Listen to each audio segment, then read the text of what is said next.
Buenos días, Sara. Muchas gracias Buenos días. por estar aquí en esta entrevista para Every. Voy a presentar tu maravilloso perfil para que la gente, ¿no?, conozca quién eres y el trabajo que realizas. Sara García Antúnez es abogada del despacho de abogados TQ Abogados, especializada en el área de lo penal y experta en ciberdelincuencia y delitos de odio. Es la fundadora de la asociación Stop Haters, que trabaja con este tema del ciberacoso, de los ataques en Internet, los ciberataques. Y bueno, estamos aquí con ella para hablar un poquito de qué pasa, ¿no?, con estos ataques, con estos discursos de odio que se están dando en el plano virtual. Y nos interesa porque en Every, que somos una red social que está destinada a la comunidad LGTBQIA+, concretamente, nos interesa y trabajamos porque haya espacios seguros, por desarrollar herramientas para que la gente sepa cómo defenderse ante diferentes tipos de ataques. Y al final, bueno, nos interesa mucho también saber como plataforma de información qué rol tenemos que cumplir, cómo trabajar estos temas y sobre todo cómo proteger a la comunidad en este mundo virtual en el que los discursos y las violencias de antes se trasladan al espacio virtual, ¿no? Y por eso hablamos de ciberviolencia, ¿no?, que son las violencias de siempre, pero trasladadas al espacio virtual. Entonces, en primer lugar, muchísimas gracias, Sara, por estar aquí con nosotras, por haber buscado un hueco de tu tiempo, que sabemos que está muy ocupada en hacer esta entrevista. Y lo primero que te quiero preguntar es, bueno, ¿qué es esto, Stop Haters? Si nos puedes contar un poquito de la asociación, qué hacéis, cosas que hayáis conseguido. Por supuesto. Bueno, Stop Haters es la primera asociación contra el ciberacoso en España. La fundé en 2017 y al principio sí que es verdad que estaba solo y exclusivamente enfocada al tema del ciberacoso. En mi caso, yo había sufrido una situación así y bueno, cuando acudí a, a denunciarlo, pues bueno, prácticamente me dijeron que esperase a que se le pasase al individuo, ¿no? Y esto coincide con mis años de estudio de carrera. Cuando acabo la carrera justo entran en vigor estos delitos que se pueden cometer a través de vía telemática. Entonces, juntando mi experiencia personal y lo abandonada, ¿no?, que me sentía a la hora de buscar ayuda, y por otra parte, que justo se habían legislado estos delitos y que por fin en España un medio de comisión de delito era la red social o el teléfono o el WhatsApp o cualquier dispositivo, aproveché para, bueno, formarme en esto y 2 años después es cuando construí o fundé la asociación, porque me parecía que tenía que haber un espacio para todas las personas que necesitaban un abrazo, apoyo moral, psicológico, informático o legal en una situación así.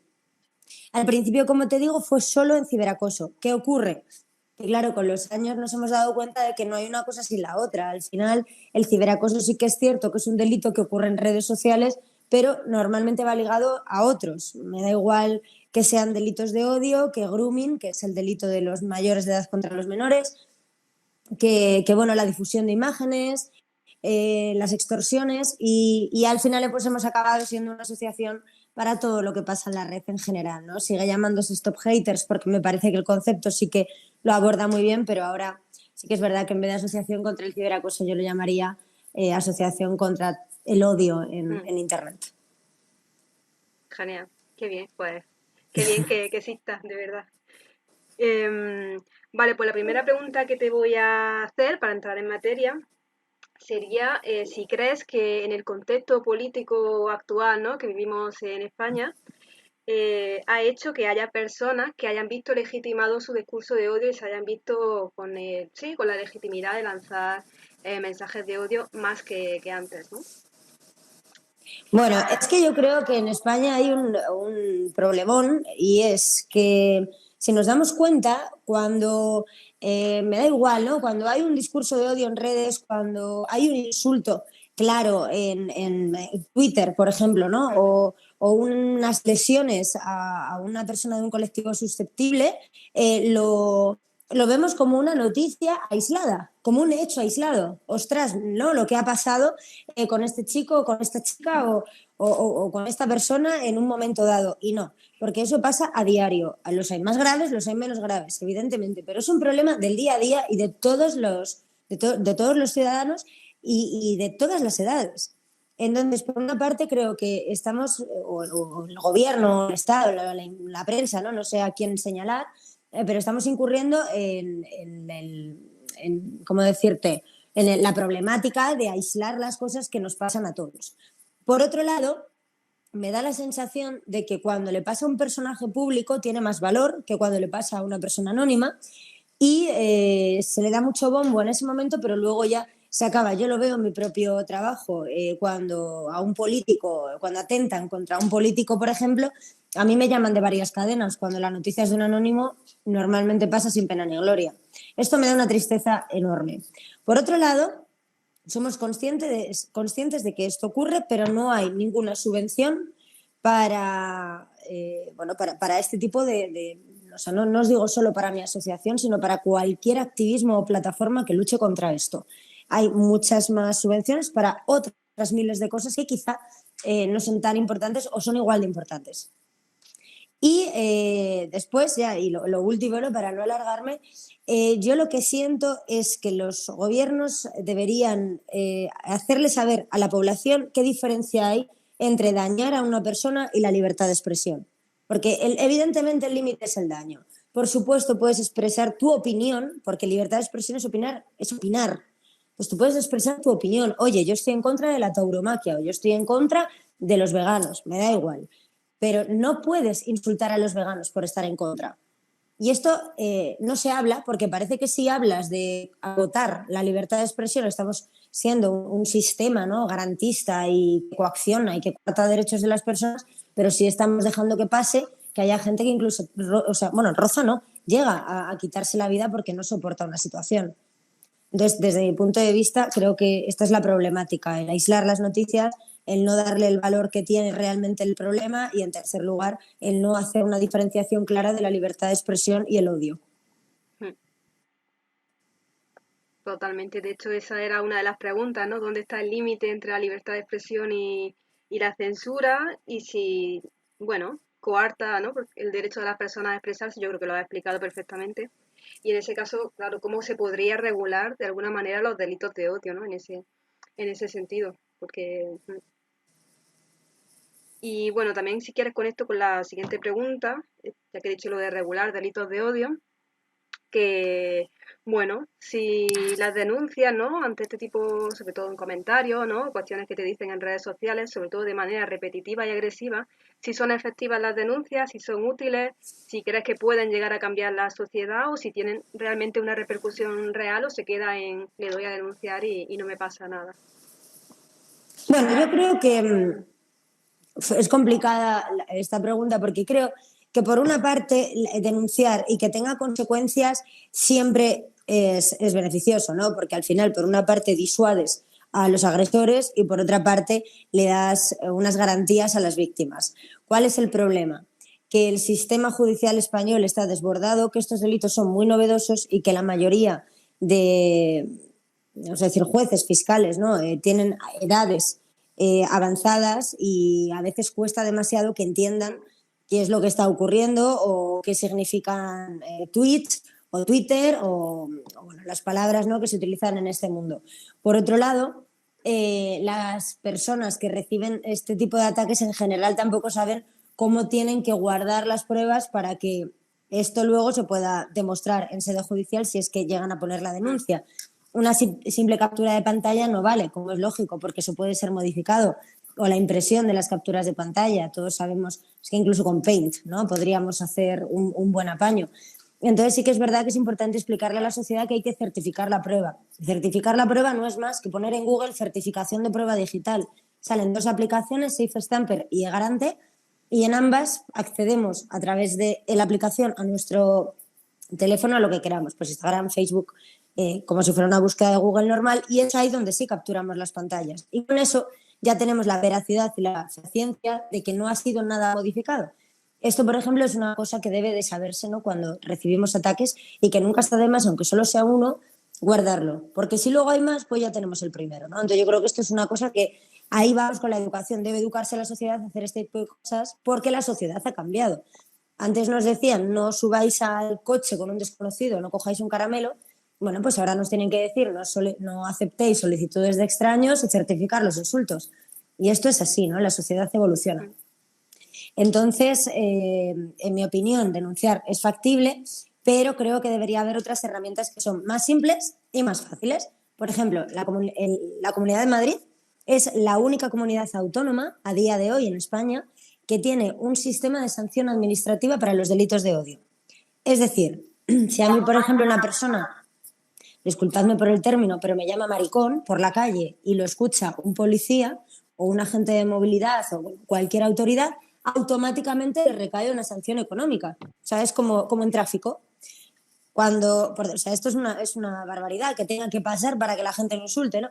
Pero sí que es cierto que en vez de someter a la víctima a denunciar un proceso judicial, esto es mucho más rápido, porque directamente, pum, le llegan los 600 euros al agresor de turno, la víctima no pasa por ningún trance y es probable que el agresor no lo vuelva a hacer porque el dinero duele, ¿no? El dinero del bolsillo duele, como cuando paramos en un semáforo rojo y no hay nadie en la carretera, quieres acelerar, pero sabes que como te lo saltes y te pillan, se te van 5 puntos. Entonces, me parece que esa sería una forma muy bonita y que debería copiarse en todas las comunidades. Mm. Qué interesante. Sí, sí, totalmente de acuerdo con la educación digital, ¿no? Que necesitamos cada vez más porque, bueno, aparte de una brecha generacional, es que el mundo en el que vivimos es digital ya y las redes sociales son nuestro espacio de socialización principal. Entonces, Eso es. ahí poco a poco, qué guay, qué interesante. Vale, la siguiente pregunta yo creo que es una pregunta como muy conocida, ¿no? Que más o menos toda la gente la tiene en cuenta. ¿Qué sería, hasta qué punto nos protege el anonimato en redes sociales? El anonimato en la red es lo peor que nos ha podido pasar, porque aparte de que no sé por qué que no sepan quién eres, te da una valentía que no es ni medio normal, ¿no? Y lo que muchas personas hacen detrás de la pantalla jamás, jamás, jamás lo harían delante de las personas. Y además te encuentras perfiles que luego fuera de esas cuentas son personas que nunca dirías que son capaces de provocar o incitar al odio de esa manera o tener esa capacidad de odiar, que hay que tener mucha capacidad para odiar también, ¿eh? Hay que tener mucho tiempo libre, digo yo siempre. Entonces, claro, por una parte el anonimato es que te convierte en otra persona y al convertirte en otra persona pues te crees impune de todo. Y por otro lado, existe la falsa creencia de que si es una cuenta anónima la que te acosa, insulta o hace daño, que no se puede hacer. No, eso es mentira. Existe la huella y la sombra digital. La huella es que todo lo que hacemos se queda, es como la estela de una estrella que decimos los que trabajamos en esto, y la sombra digital es todo lo que hacen otras personas con lo que cuelgas, pero también se queda. Entonces, cuidado con lo que hacemos en redes sociales, que por supuesto hay medios para saber quién eres finalmente. Sí que es verdad que hay pocos efectivos de policía y de guardia civil, que son los que tienen las unidades de telemáticos, pero cada vez hay más. Llegará un momento en el que estos delitos se persigan igual que los asesinatos o que cualquier otro delito que nos suena más fuerte. Así que, bueno, yo lo que diría es esto, ¿no? Que por una parte el anonimato que no te haga sentir impune porque no eres, porque se puede saber quién eres y sobre todo lo que no hagas en el mundo offline, no lo hagas en el mundo online, ¿no? Hay que ser un poco cívico o cibercívico. Mm. Total, totalmente. Mm. Vale, pues ahora voy con una pregunta que yo reflexiono mucho sobre ella porque yo hago TikToks activistas por la diversidad Mm. y claro, yo veo pues muchas cosas, ¿no? Que hace la gente sobre todo en TikTok, que es una herramienta sobre todo que usan adolescentes y parece que la gente más adulta como que no conoce mucho lo que pasa ahí, es muy interesante lo que pasa ahí. Y ahí estamos las personas que somos activistas y las personas que atacan y dicen barbaridades, ¿no? Pero aparte de los mensajes, comentarios, ¿no? Este tipo de cosas que ya vemos en Twitter o en Instagram, em, en TikTok tenemos los perfiles de influencers o fan influencers que dicen barbaridades, ¿no? Que ya hemos visto algunos casos recientes contra personas trans, contra violencia de género, ¿no? Y ese contenido sigue circulando y no se frena, ¿no? Y obviamente genera un impacto fuerte y negativo en la sociedad. Entonces, y claro, las personas que somos activistas, pues igual el algoritmo no nos visibiliza tanto y no llegamos a tanta gente, ¿no? O incluso nos penalizan por hablar de violencia porque la estamos denunciando, pero el hecho de hablar de violencia hace que el algoritmo te censure, ¿no? Y sería como, es como muy loco, ¿no? Porque parece que ganan los buenos. Entonces sería preguntarte ¿qué responsabilidad crees que tienen o tienen que tener estas plataformas, ¿no? Cuando, bueno, cuando están haciendo de megáfonos del odio, ¿no? Por dejar que determinado contenido circule, ¿no? Como el caso de TikTok o YouTube, por ejemplo, estaríamos hablando de formato vídeo, ¿no? Que es más accesible. Bueno, yo es que lo tengo clarísimo, las plataformas tienen que ser responsables. El problema es que no lo son y creo que no lo van a ser porque tienen mucho poder. Y seamos sinceros, si todos los gobiernos no se ponen de acuerdo en decir, oye, si tú tienes una plataforma en mi estado y no cumples con las normativas actuales del estado, no puedes operar aquí. Que sí que se hace con las empresas, ¿no? Con cualquier sociedad mercantil sí que se hace, pero con las plataformas no. Y eso es una cosa que por una parte, me asombra, porque debería de ser obligatorio, y por otra parte, ya me sorprende mucho más que sean los propios políticos los que las utilicen para hacer campaña electoral, por ejemplo, ¿no? Entonces, ¿deberían tener responsabilidad? Sí. Si tú operas en España, tienes que amoldarte a las leyes españolas. ¿Cuál es el problema de las plataformas? Tienen sedes sociales fuera, casi siempre es en Estados Unidos, y además en el estado de California, no en cualquier estado tampoco. Y cuando nosotros nos hacemos una red social, aceptamos todos los términos y condiciones. También es nuestra responsabilidad, porque si el usuario, eso, yo sé que eso no se va a cambiar, porque al final yo también las tengo, ¿no? Pero creo que si el usuario es consciente de lo que estás firmando, de lo que estás aceptando, y no lo quieres así, al final las plataformas, tendrían que adecuarse a lo que el usuario quiere o a lo que el usuario está dispuesto a permitir. Es cierto, el tema del algoritmo, es cierto que hay mucha impunidad también para lo que dicen los influencers porque son influencers, pero en mi opinión sí, tienen que tener responsabilidad. Ahora, ¿lo conseguiremos? Soy un poco pesimista en este sentido. Vale, porque claro, eso conecta con otra pregunta que tenemos de cómo enfrentar a un algoritmo matemático que no es una persona y que filtra contenido según qué cosa. Si es verdad que puedes engañarlo de algún modo, porque yo lo engaño también, ¿no? Cambiando frases y tal. Pero si alguien te denuncia el vídeo, simplemente porque no le gusta, yo puedo hacer un vídeo de violencia de género y viene gente a criticarme porque estoy hablando de violencia de género y TikTok me dice que eso lo está denunciando mucha gente y me lo tumba. Claro, es difícil, ¿no? También en ese sentido, porque jugamos también con herramientas que no son humanas, ¿no? ¿No? No sé qué opinas. Bueno, también es verdad que hay unos canales de denuncia que funcionan a nivel nacional, tanto en YouTube como en Facebook, como en TikTok. TikTok sí que es verdad que es la menos segura de todas y la que peor funciona. O sea, no te voy a engañar, yo creo que dentro de un tiempo se estabilizará, pero ahora mismo ha sido un boom y ya lleva varios años haciendo un poco lo que le ha dado la gana, ¿no? Y sí que está cambiando sus políticas de privacidad y avanzando. Pero si comparamos al YouTube de hace 6 años con el YouTube de ahora, hay un cambio bastante drástico, ¿no? A mejor. Entonces, por ejemplo, ¿qué han hecho en plataformas como Facebook o YouTube? Que es lo que te digo, TikTok todavía no lo ha hecho. Han abierto un canal de denuncia y tienen como una especie de servicio jurídico en cada país.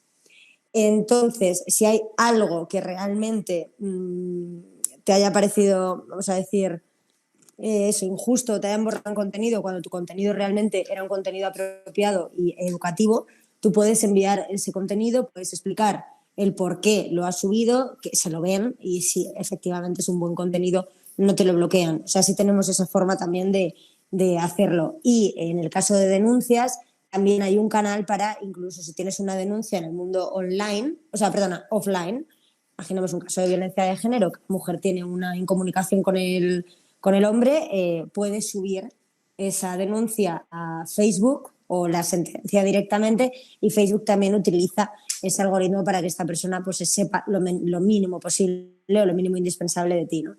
Así que creo que en eso sí que avanzaremos bastante. Lo que pasa es que no dejan de salir nuevas. Y como la gente tendemos a irnos a las nuevas, por ejemplo, ahora Facebook se utiliza, bueno, por poquísimo, por no decirte nada, por menores de 18 años. Y es la más segura.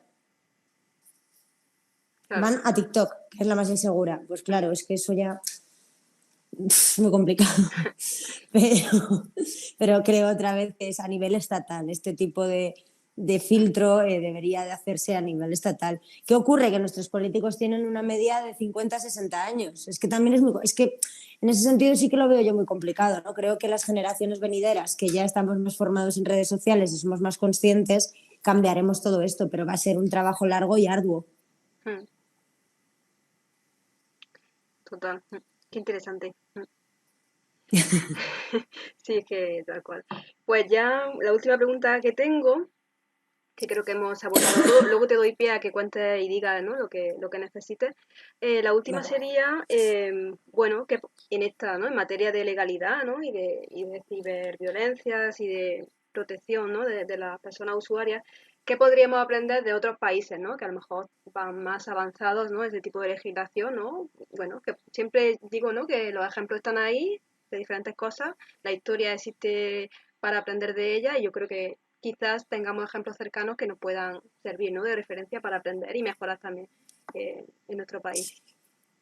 Fíjate, yo aquí sí que estoy muy, muy orgullosa de España, de nuestro país, porque sorprendentemente está actuando muy rápido y se está adaptando muy rápido a estas situaciones. Creo que somos uno de los países con más derechos a nivel de libertades de la Unión Europea. Y, y creo que, bueno, en ciudades como Madrid o Barcelona, evidentemente si te vas a un pueblecito siempre es más complicado por cuestiones obvias, ¿no? No estoy diciendo nada por desprestigiar a nadie, pero sí que es verdad que yo creo que en ciudades como Madrid y Barcelona o Valencia, me da igual, hace X años no podía ir una pareja de hombres por la calle dándose un beso y ahora está totalmente normalizado y bien visto, vaya, o sea, no hay ningún problema. Entonces creo que al final en España somos bastante abiertos de mente para estas cosas. Creo que aceptamos muy bien los cambios, la evolución, pero también es verdad que luego es un país que critica mucho, que está siempre como detrás de la cortina, que digo yo. Entonces creo que en el mundo offline somos un país bastante tolerante. Comparados con otros somos muy tolerantes. En redes sociales quizá ya no tanto. Pero es verdad que no tengo envidia a ninguna legislación de otro país en concreto y sí que estoy muy a favor de que la Unión Europea haya tomado cartas sobre el asunto de todo esto de redes sociales y emitan directivas obligando a ciertas cosas, porque evidentemente Europa tiene más poder que España solo de cara, por ejemplo, a Instagram o a TikTok. Entonces, lo que está haciendo Europa es, pues hace poco sacaron una directiva de protocolos en los colegios anti-bullying. También han sacado directivas para la protección del menor en redes sociales. Ahora se está estudiando el que todos, al abrirnos una red social, tengamos que mandar una foto de nuestro DNI.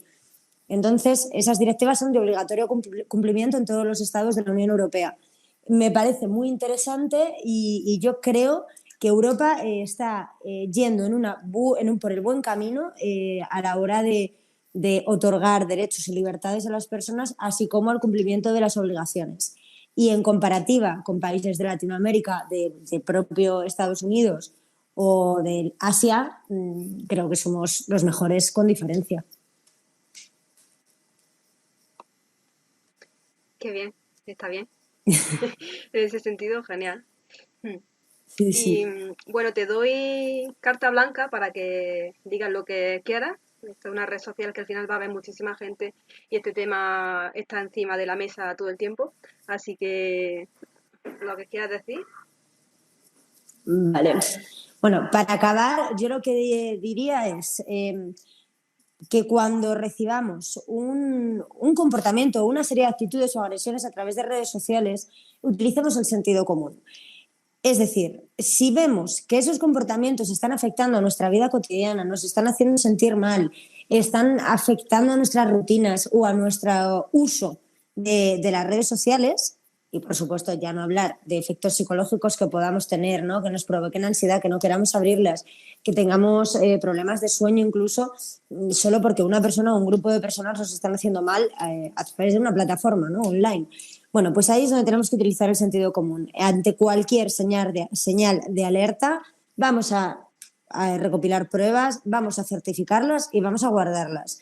Lo siguiente que vamos a hacer es solicitarle a la persona que nos está haciendo daño que cese, que por favor pare.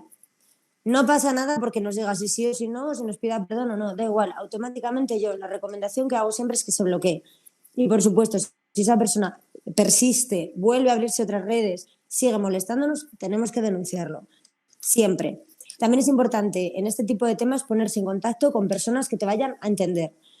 Ojalá algún día pueda decir que basta con cualquiera, pero creo que a día de hoy es importante tener en cuenta que hay asociaciones eh, para cualquier colectivo, hay asociaciones de redes sociales, plataformas, existe el INCIBE, ¿no? Si queremos acudir a algo estatal. Entonces, vamos a ir como si nos doliese la rodilla, iríamos a un traumatólogo o la cabeza a un neurólogo, vamos a hacer lo mismo en estos casos. No vale ni cualquier abogado, ni cualquier comisaría, ni cualquier juzgado. Tampoco vale cualquier psicólogo, ni vale cualquier terapeuta. Vamos a intentar ir a los especialistas en esto porque creo que si no, la sensación después que vamos a tener es de miedo, abandono, de falta total de comprensión y entendimiento, falta de empatía y vamos a estar peor a nivel psicológico de lo que hemos empezado. Así que esos serían mis consejos. Y por otra parte, por supuesto, tenemos que luchar por la concienciación, que todo el mundo conozca esto, que todo el mundo sepa que ya es delito insultar en redes sociales. Bueno, insultar, agredir, difundir, revelar, o sea, todo esto ya es delito. Que eduquemos a los que vienen, a los más pequeños y a los más mayores, y que utilicemos la disuasión, ¿no? Oye, que se sepa que si tú cometes un delito de odio contra otra persona, y mucho más si es por su identidad sexual, te puedes meter en un problema que se llaman 5 años de prisión. Entonces ten cuidado, ¿no? Porque vale, la primera vez quizá se te suspenda la pena, pero la segunda ya no. Entonces eso es disuasión. Los delitos de odio por razones sexuales o de identidad de género son delitos que se penan con de 1 a 5 años y es una pena muy alta, son más que las lesiones. Así que tengamos esto en cuenta y, y nada, y velemos entre todos por hacer de Internet un lugar seguro, claro. Y Pues, ya. pues muchísimas gracias, Sara, de verdad, muchísimas gracias. Súper interesante, súper aclarador. Yo creo que la gente lo va a agradecer mucho y va a aprender mucho también. Y creo que hemos construido también un espacio de mejora, de avance, que bueno, esto lo verán más personas. Escribiremos también una nota sobre esto. Así que Vale. de verdad que muchas gracias por existir como asociación, por transmitir la información que has transmitido y que EBRI está abierta para todo lo que necesite la comunidad. Sí, por supuesto, estaremos en contacto, claro que sí, y igual, y yo cualquier víctima que tenga, bueno, les hablaré de vosotros para que lo sepa, que estáis ahí y que le vais a ayudar siempre. Hmm, Así que nada, esto al final es una sinergia y tenemos que usarla. claro que sí. Pues muchísimas Hecho, gracias, pues Sara, vamos hablando, ¿vale? Quedamos y, en y contacto. hablamos. Gracias de verdad. Vale, adiós, a ti Chao, Sara, Olivia. gracias. Chao, chao, chao.